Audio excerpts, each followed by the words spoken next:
예수 그리스도의 사도 베드로는 본도, 갈라디아, 갑바도기아, 아시아와 비두니아에 흩어진 나그네, 곧 하나님 아버지의 미리 아심을 따라 성령이 거룩하게 하심으로 순종함과 예수 그리스도의 핏부림을 얻기 위하여 택하심을 받은 자들에게 편지하노니 은혜와 평강이 너희에게 더욱 많을지어다. 우리 주 예수 그리스도의 아버지 하나님을 찬송하리로다. 그의 많으신 긍휼대로 예수 그리스도를 죽은 자 가운데서 부활하게 하심으로 말미암아 우리를 거듭나게 하사 산 소망이 있게 하시며 썩지 않고 더럽지 않고 쇠하지 아니하는 유업을 있게 하시나니 곧 너희를 위하여 하늘에 간직하신 것이라. 너희는 말세에 나타내기로 예비하신 구원을 얻기 위하여 믿음으로 말미암아 하나님의 능력으로 보호하심을 받았느니라. 그러므로 너희가 이제 여러 가지 시험으로 말미암아 잠깐 근심하게 되지 않을 수 없으나 오히려 크게 기뻐하는도다. 너희 믿음의 확실함은 불로 연단하여도 없어질 금보다 더 귀하여 예수 그리스도께서 나타나실 때에 칭찬과 영광과 존귀를 얻게 할 것이니라. 우리가 인생을 살다 보면 하늘이 무너진 것 같고 또 솟아날 구멍이 없는 것 같은 암담한 현실을 마주할 때가 있습니다. 이러한 상황에 놓이면 우리는 고통과 괴로움에 갇히게 됩니다. 더 나아가서 이러한 상황을 내 힘으로 도저히 바꿀 수 없다는 것을 받아들이게 되면 고통스럽고 아픈 것만이 문제가 아니라 오늘도 내일도 똑같이 고통스럽다는 그 사실이 미래의 희망을 잃어버리게 합니다. 내일이라는 기대가 사라져버립니다. 소망과 꿈이 없어지는 것입니다. 오늘 본문의 유대인들이 딱 이러한 상황이었습니다. 1절에 보면 5개의 소아시아 지역이 나옵니다. 본도, 갈라디아, 갑바도기아, 아시아와 비두니아.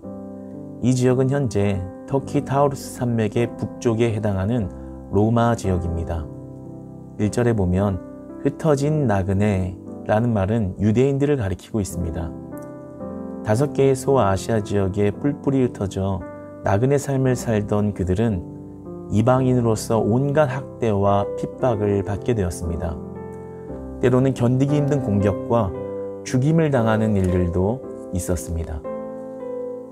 그들이 오늘을 살며 내일을 바라볼 때 조금도 나아질 것 같지 않은 비참한 생활의 연속은 그들을 꿈 없는 사람으로 만들어버렸습니다. 그리고 그들이 가지고 있는 하나님을 향한 믿음이 흔들리기 시작했습니다. 더 나아가서는 하나님을 믿지 않겠다고 선언하는 성도들이 속출하기 시작했습니다. 이렇게 현실의 고통 때문에 믿음의 희망과 꿈을 잃어버린 유대인들에게 또 오늘날 우리들에게 베드로는 위로와 권면의 메시지를 지금 전해주고 있는 것입니다.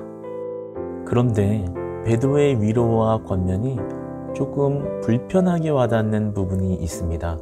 3절을 보면 하나님을 찬송하리로다. 또 6절에 보면 오히려 크게 기뻐하라 라고 말씀합니다. 아니 어떻게 고통스러운 나날을 보내고 있는 사람들에게 도리어 기뻐하라, 도리어 크게 기뻐하라 라고 위로하는 것은 우리에게 너무나 불편하게 느껴집니다. 왜냐하면 인간의 원초적인 감성과 본성을 거스르는 듯한 말로 느껴지기 때문입니다. 아픈데, 괴로운데, 고통스러워 죽겠는데 오히려 크게 기뻐하라.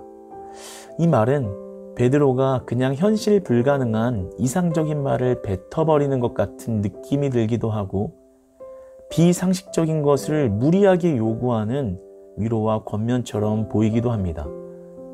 만약에 여러분이 고통스러워서 괴로워하고 있는데 누군가 찾아와서 한다는 말이 그렇게 힘들어만 하지 말고 웃어라, 웃어, 좀 기뻐해라 라고 위로를 한다면 여러분은 어떠하시겠습니까? 아마도 위로가 되는 것이 아니라 화가 나서 참을 수 없는 분노를 그에게 쏟아낼지도 모를 것입니다. 네가 이런 상황을 겪어봤어? 네가 뭘 안다고 함부로 말해? 네가 내 상황이라면 그렇게 웃을 수 있을 것 같냐? 그게 위로야? 라고 분을 낼 수도 있을 것입니다. 그만큼 베드로가 지금 하고 있는 위로와 권면은 그들의 상황에 조금 부적절해 보입니다. 그러나 여러분, 지금 베드로가 기뻐하라, 도리어 크게 기뻐하라 라고 말하는 이 위로와 권면은 어떤 인간의 감정을 거스르라는 말이 아닙니다. 인간의 원초적인 감정을 부정하라는 것이 아닙니다. 이 말의 뜻은 하나님의 백성들은 두 가지 감정을 동시에 가질 수 있다라는 말입니다.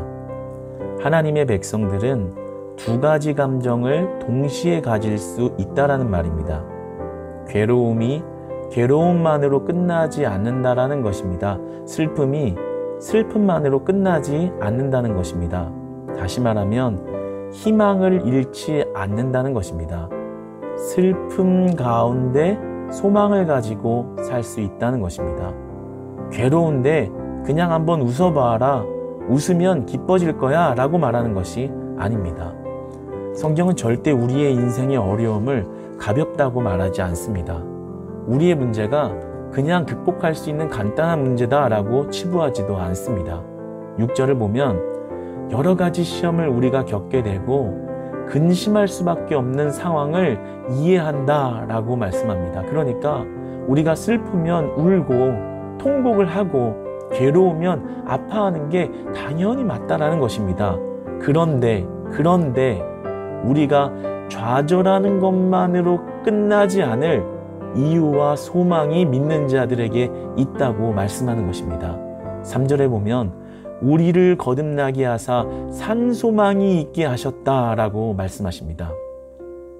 우리에게 새 생명을 주시고 재창조를 주시고 다시 살게 하신 거듭남을 주셨기 때문에 우리가 어려움 가운데 소망을 가지고 살 수 있으니 살아있는 소망으로 견디고 버티고 이길 수 있다는 것입니다.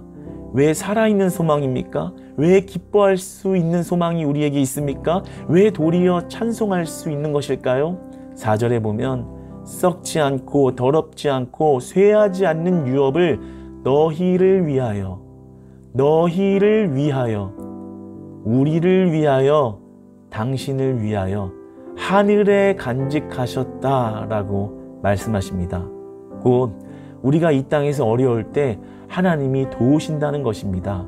그리고 설령 이 땅에서 실패하거나 망하고 더 나아가서는 죽게 될지언정 죽고 나서도 하나님이 보호하시고 책임지신다는 것입니다. 영원한 유업을 너를 위하여 주기를 하늘에 간직하셨다.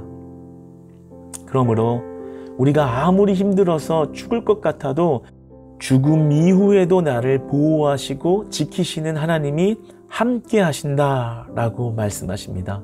내가 절망할 때 절망으로 끝나지 않고 슬플 때 슬픔만으로 끝나지 않는 것은 산소망이 되신 예수 그리스도가 여러분과 함께하고 계시기 때문입니다. 우리가 좌절하고 낭망할 때 소망과 기쁨을 품을 수 있는 것은 하나님의 영원한 약속이 우리를 붙드시고 계시기 때문입니다. 여러분, 그러니까 슬플 때는 마음껏 우십시오. 좌절될 때는 통곡을 하며 울어도 좋습니다. 괴로우면 아파하십시오. 소리치고 싶으면 그 답답한 마음을 가지고 소리치십시오. 그러나 그 슬픔과 괴로움의 끝으로, 절망의 끝으로 치닫게 하시는 게 아니라 영원한 나라로, 썩지 않고 더럽지 않고 쇠하지 않는 나라로 치닫게 하시는 그리스도의 산 소망이 오늘의 절망스러운 상황 가운데서도 희망을 품고 살아가게 하시는 은혜의 삶으로 여러분들을 이끄시고 계신 것입니다. 여러분의 어두운 상황에서 소망을 가지고 기뻐하게 하십니다. 슬픔 중에 기뻐하며 고통 중에 도리어 찬송할 수 있는 것은 이 산소망을 가진 자들의 특별한 은혜인 것입니다. 여러분, 마음이 아플 때 하나님을 찾으십시오. 마음이 아플 때 예배를 드리십시오. 여러분이 괴로울 때 찬송의 자리로 나아가십시오. 여러분이 슬플 때 기도의 자리로 나아가십시오. 우리의 육체의 고통으로 인한 하나님을 향한 반감을 사라지게 하시는 산 소망이 우리를 붙드실 줄 믿습니다. 그리스도를 붙잡으심으로 다시 살아있는 소망으로 살아가게 하시고 숨쉬게 하시는 아름답고 신비한 특별한 은혜가 여러분의 삶에 가득하기를, 그 삶에 가득하기를 진심으로 축복합니다.